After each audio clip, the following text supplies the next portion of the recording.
Weather dictates when a prescribed burn can happen, and in some cases, how long it can burn.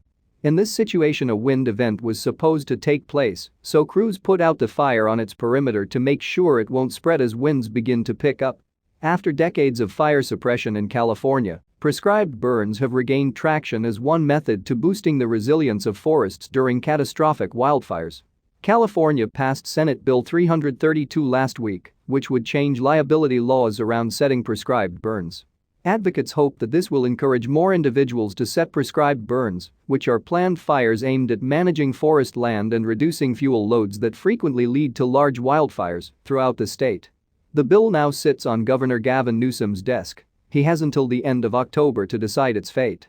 Last year, California and federal officials committed to treating 1 million acres of forest land annually via prescribed burns and other methods by 2025, more than ever before, but it's a goal that both remain well short of.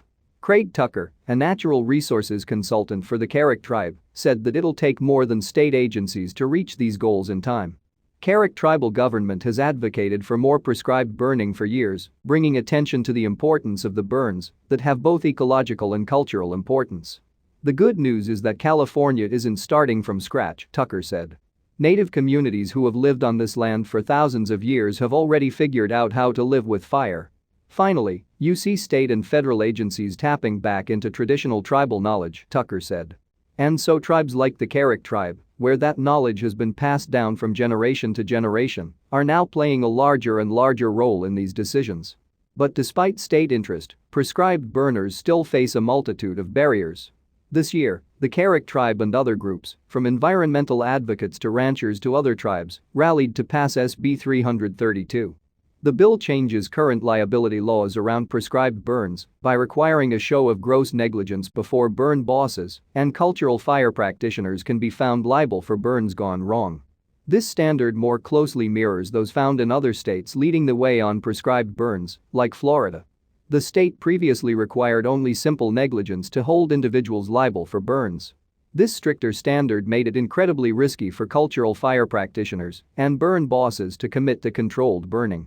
The burn bosses themselves could not get insurance coverage for the work that they were doing because of the liability if one of those fires got out of hand, said Senator Bill Dodd, D. Napa, who introduced the bill.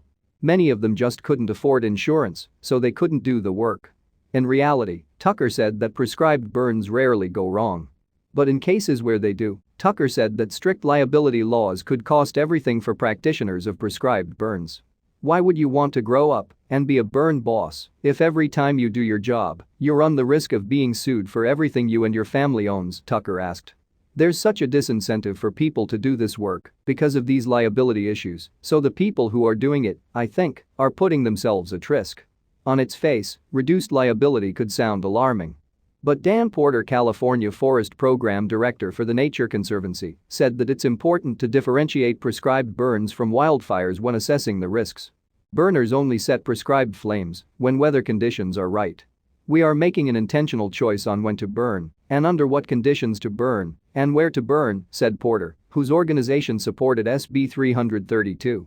And we've arranged ahead time for there to be suppression resources on hand in case things get a little bigger than expected, so the response to any situation like that is immediate. This planning also helps in handling other risks brought on by fire, Porter says, like increased smoke. We do a whole background analysis on atmospheric conditions and only burn at times when it's likely for the smoke from the prescribed fire to loft high up into the air and be dispersed, Porter said. And we do that to minimize impacts to people's health. Alongside the passage of this bill, $20 million has been set aside in the state budget for a controlled burn insurance fund, which would aid burners in covering the costs of any damages from their fires.